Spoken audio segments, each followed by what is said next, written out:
Like, you are literally trying to threaten a stranger on the internet, and he's putting threatening language on one of my posts because I left Twitter.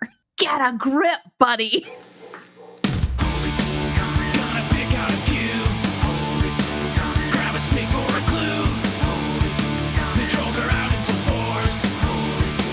Guess it's par for the course. Should I look at DMs? Rather stab my eyes with a pen. Oh, please let this one be bright. It's no use. My mentions are all full of shite.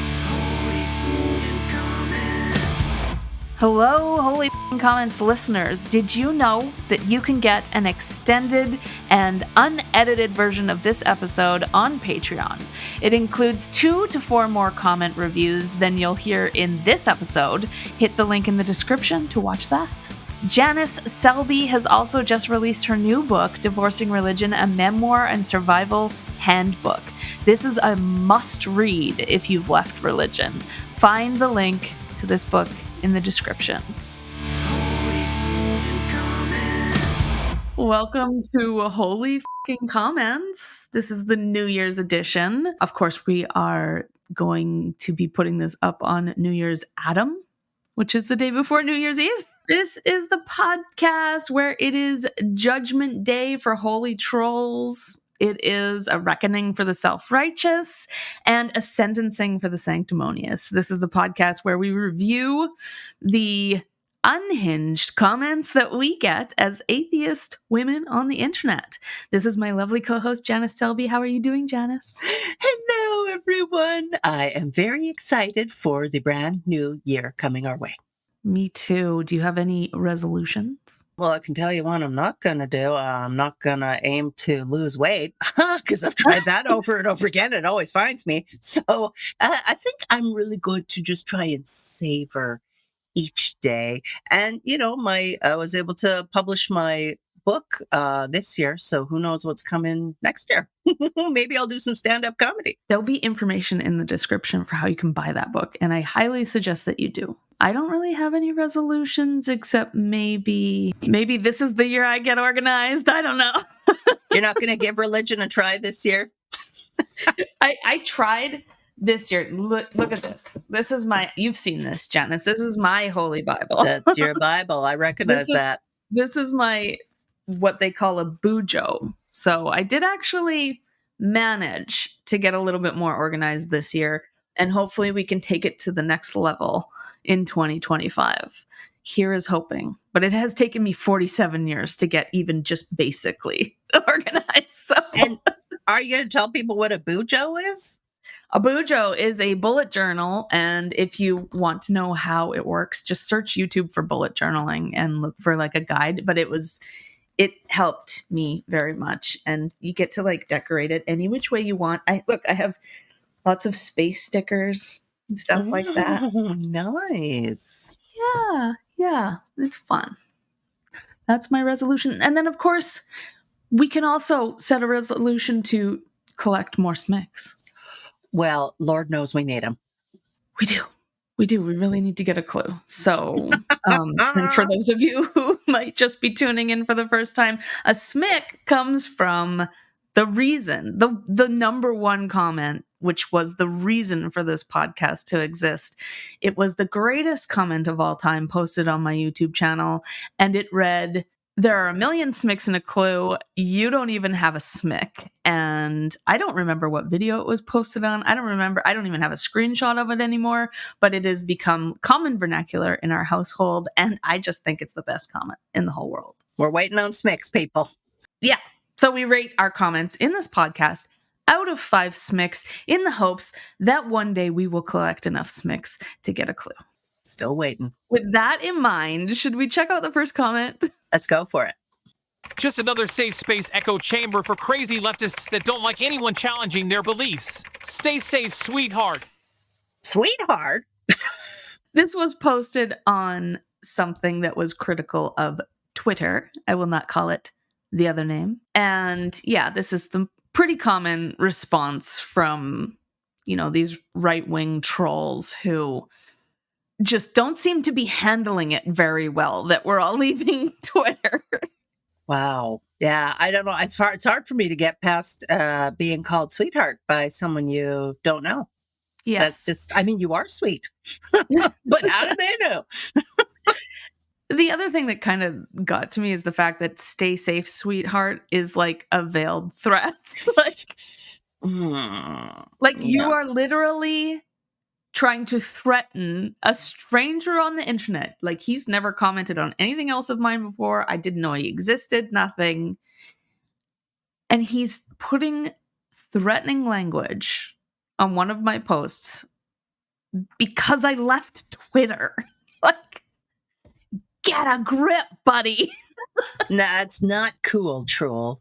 We don't dig that. No. The thing that gets me about these comments too, from people who are critical of those who leave Twitter, and they accuse us of choosing an echo chamber rather than sticking around and having our beliefs challenged, is that they genuinely believe that like being in my mentions and being like, "Hey fatty, why don't you shut up," is having my beliefs challenged. I don't know how to explain to them that this is not an argument. Sweetheart, you need to learn how to debate. If you think that being on Twitter and being exposed to the hatred and the vile language and the way that they communicate over there is actually challenging my beliefs, I don't know what to tell you. I don't know what to tell you. Yeah, that whole keyboard warrior mentality thing is it's just so toxic. And I mean, anybody can fall prey to that. We all at some point get in a mood and think, "Oh, I'm going to set this person straight." But what you say is, yeah, it's true. With the final comment that they make there, "Stay safe, sweetheart," that is icky. That does have a ring of, aggression there. It's just not necessary. Ew, we don't want to feel like you're stalking us. Go away. Shoot. But on the bright side, it is funny to see just how much it's bothering them that we're leaving Twitter. I mean, if we ever needed evidence to prove that they want us there to abuse us, that's it. Yeah. Sorry. Not going to stick around and listen to you make comments on my kids and stuff like that. I'd rather when you're really having your ideas challenged, people are presenting a calm and rational argument, hopefully providing some kind of evidence, citing sources, that is having your beliefs challenged. And we're all aware, even Holy Troll here, we are all aware that that is not happening on Twitter. Yes, I'm afraid you're correct there. No, I had to abandon Twitter once Dingus took over there because I thought I can't support this person. I don't want to support this person and what the place is going to become. And guess what? That's exactly what the place became. And I think that another thing that these types of people miss is that freedom of speech includes freedom of choosing who we listen to and who we expose ourselves to, and the freedom to set boundaries and live our lives the way we want to. So cope harder. How many smicks would you give this angry fella? Yeah. I'm going to go with 0.5. Yep. Not feeling it. Don't want to reward him. Nah. Yeah. 0.5 is good with me too. I think so. Good for you. You figured out how to type. That's what the 0.5 is for. Are we ready for the next comment? Bring it. Why debate religio? If your senses are closed to the things of the spirit, just keep calm and continue to walk in darkness. You are like the blind debating the things that those that have the sense of sight can see. Don't debate. Don't look for a guide. Don't search for a cure. Believe in the nothingness you can see. Don't debate. There be no debating. No debating, especially about religio. Oh, the first thing that leaps out to me is the condescension in this, the self-righteous tone of the typist there. It's really, ew, I hate it. And it just feels, so familiar and cringe from my days as a very devout church member. The church lady. And it always cracks me up when they claim this special access to this mystical realm And then they go ahead and exclaim afterwards that anybody who questions this mystical realm or its existence is just lost and blind. Just like, you can't help people like this. Mm-mm. No, once the identity and the ideology have fused, it's very, very hard. And this is, religion, but also in other cults. Yeah, once we get so deeply entrenched in it, we can't look at the belief. We can't hold it loosely. It's too close to us. So I've also always felt that people who like get this upset about it are experiencing like deep down inside experiencing some doubts themselves, and that terrifies them. And when they see us living so freely without any deity or anything like that, that they don't like that because it scares them, and that's why they lash out at us. That's why it's so personal to them, even though we've never met. They don't know who we are. yeah, that could definitely be. And I just want to point out too. So the last sentence, believe in the nothingness you can see. A lot of people have concerns when if they leave religion, what are they going to believe in? They're going to have no moral compass, all this kind of thing. And I just want to remind people that secular humanism is absolutely where it's at. It's just a wonderful framework for life. And I care about other people. I want to see humanity continue to move forward and advance where religion really just holds us back. And our built-in conscience and compassion and empathy are also perfectly good sources of morality. I mean, you can pretty much tell when you've hurt somebody. Like, it's not challenging. Mhm.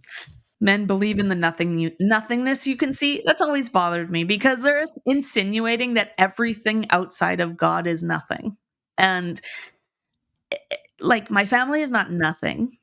My career is not nothing. My hobbies are not nothing. My dog is not nothing. The beautiful, beautiful view that I have outside of my window is not nothing. None of these things are nothing. So I believe in plenty, just not that one thing that you believe in.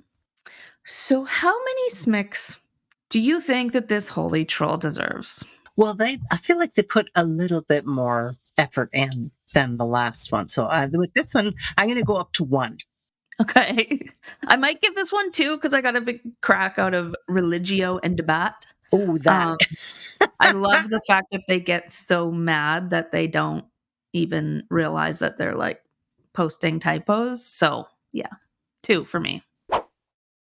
Are you ready for the Council of Prayers? Ooh, I've been waiting all week.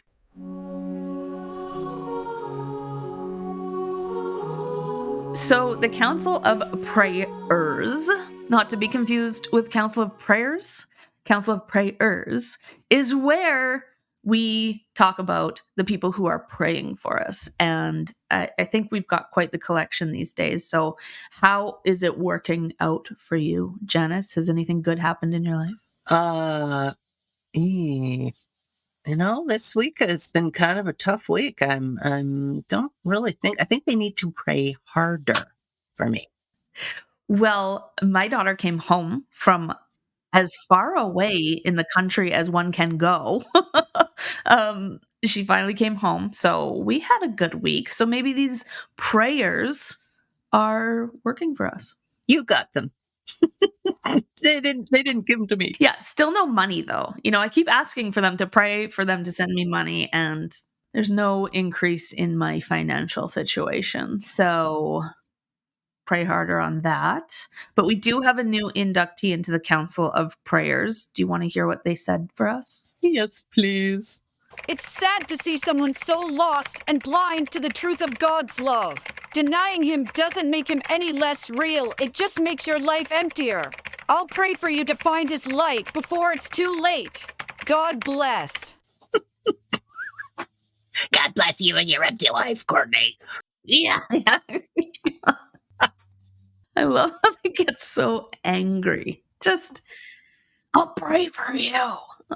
You're supposed to, in my understanding, in the Christian religion, when you say, I'll pray for you, it's supposed to be a nice thing, is it not? I concur. Yes.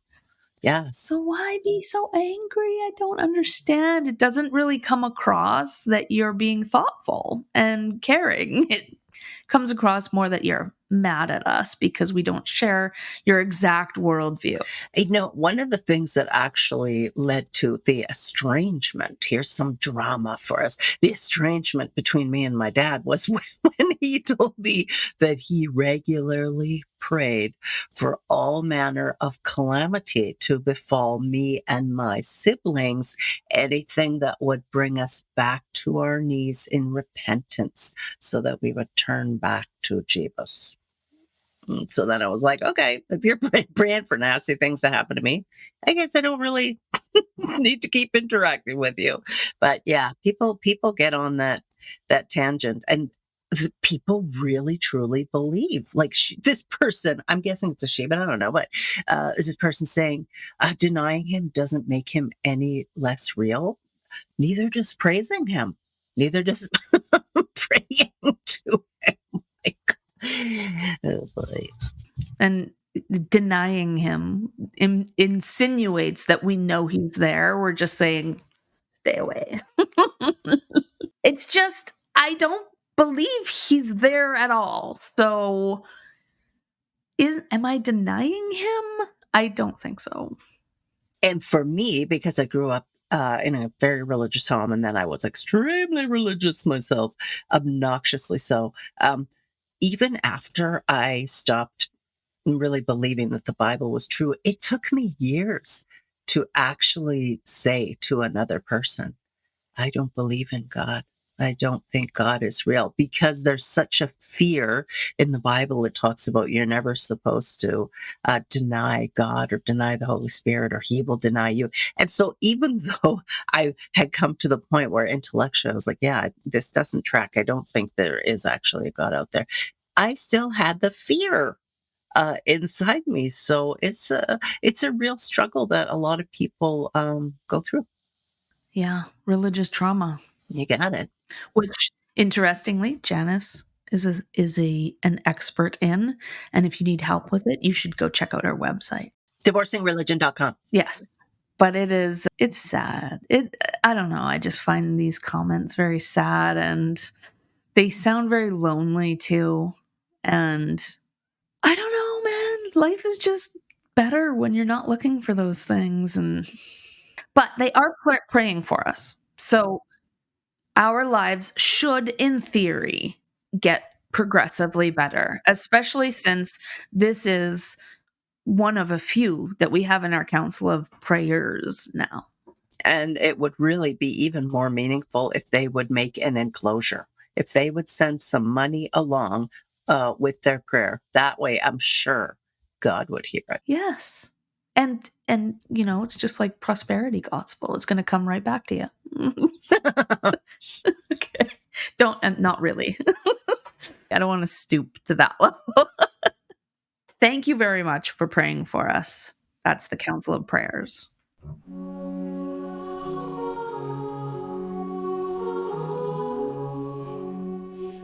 Yeah, we got 5 there. So life should be getting better. All right, are we ready for the next comment? I know I am. God set the bar on morality. This is why you would feel some sort of guilt if you were to cheat on your husband. There's no law that makes this illegal, so why is it still considered wrong? This consciousness is due to divine intervention. Yeah, I mean, it seems like another instance where people are thinking you need God in order to have some sense of morality, and really you don't. We have what we refer to as a conscience, but I mean, just the idea that we have empathy, compassion. We can tell, we know when we've hurt another person or when we're about to do something that could hurt another person. This type of comment just totally scares me, because the person is basically saying that if there wasn't a God, that we would just go around hurting people in any which way at all times with no care. And that's Like, it kind of almost sounds like that's the type of person they are, and that they are being kept in check by this one simple thing. And that's kind of scary to me. It sounds like you're a scary person. And quite frankly, I am very, very glad that you believe in God. And I hope that you continue to believe in God, because you sound like you might be quite scary without it. We don't need the fear of hell or the promise of heaven to do decent things. We just use our compassion, our empathy, and our conscience to be able to look at other people, and you can tell very easily when you're hurting somebody and when you're doing things that make them happy. And when you aim for the latter, that makes life a lot better. And we're doing it without God. So And also, has this person even read the Bible? Like, have they ever read the Old Testament? That do not base your morality on that. He's killing people left, right, and center. Very capricious. Just, you look at him wrong. You don't say the right thing. You say the wrong thing. Oh, too bad. I'm going to smite you. You're smoked. yeah. That's what happens there. So that God is definitely not a great idea for getting your morals from. No. No, not at all. I always felt like it was kind of gross when people say that they get their morality from the Bible. I'm like, oh dear. You want to say which part? Yeah. Please be more specific. It's a little scary. And you know what? Morality existed long before monotheism. So I don't know how you explain that one. It's always been there, and us godless people can be moral. That doesn't mean that there aren't godless people who are terrible and awful. There are in every group. But godless people can be moral. And how do you explain that? How many smicks do you think this person gets? Well, I like the conversation that it sparked, but I'm still not really feeling much higher than 1.5. Yeah. I'm going to give him a 1, just because it's just such a tired argument that you can't be moral without God, or you need some kind of moral higher power to do good. And that's so scary to me. Are we ready for the next comment? Why do you assume Christians are idiots? Idiots exist everywhere. Yes, including in atheism. Ah. I just said that there's jerks who are atheists. Obviously, there are people who would fit that description in atheism. For sure, there are atheists who are no pleasure to be around and difficult to talk to. Let's just put it that way. And there are plenty of Christians who are brilliant and fun to be around, and I love their company. So, yeah, of course, I totally agree. I don't assume Christians are idiots. Right. And also, please define idiot. If they're talking about ignorance, like people not having certain knowledge or whatever, yeah, that's true. That's that describes humanity. But then we learn more, and then we know more, and then hopefully we do better. But you're right. I know excellent people who happen to believe in God, and I know excellent people who happen not to believe in God. And the same can be said in the other direction.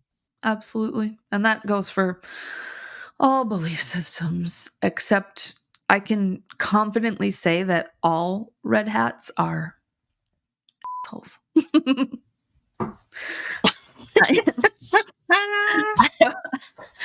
I don't need to beat around that bush.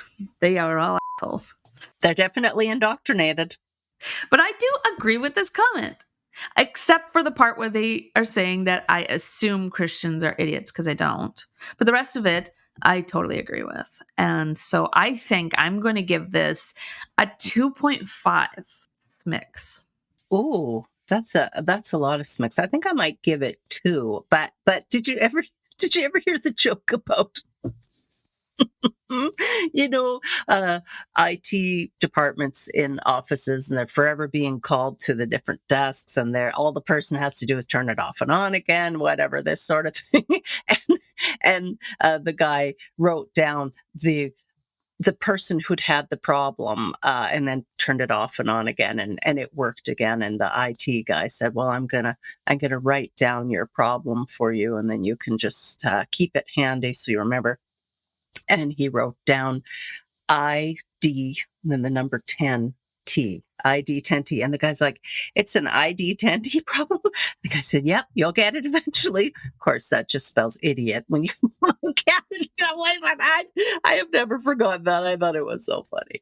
Yeah. Yeah, there's a lot of ID 10Ts out there.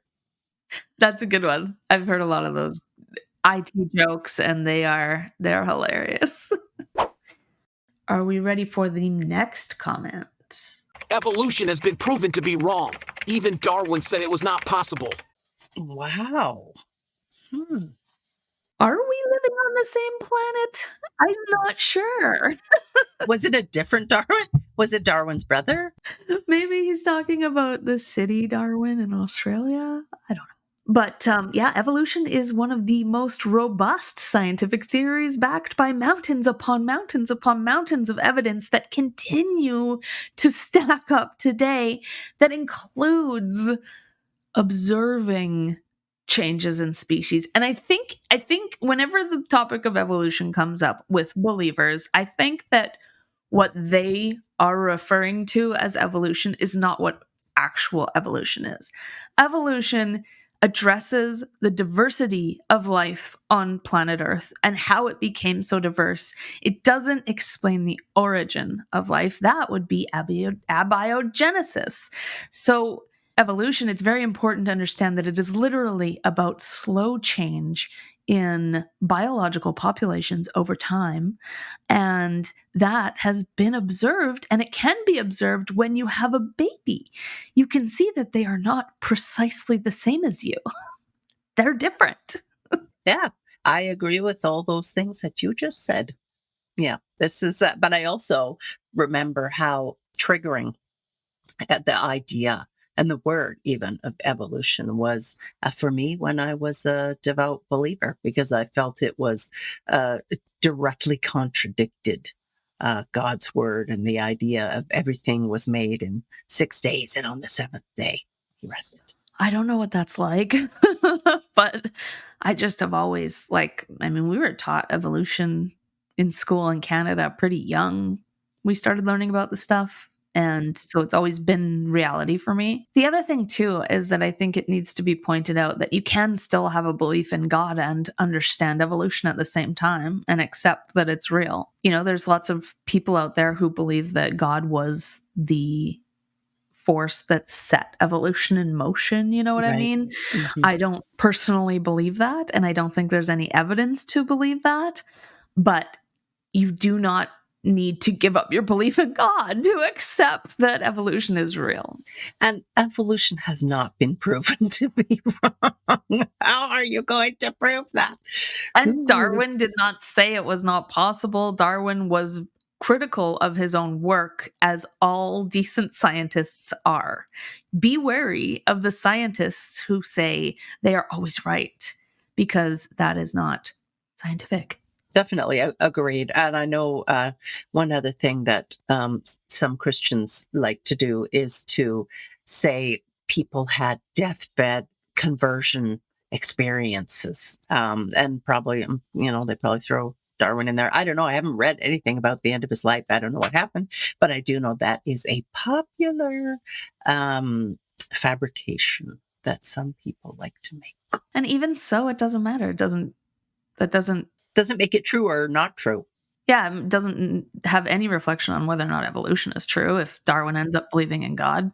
Because again, evolution explains the diversity of life, not the origins of it. And I wish that was just one misconception that people could accept.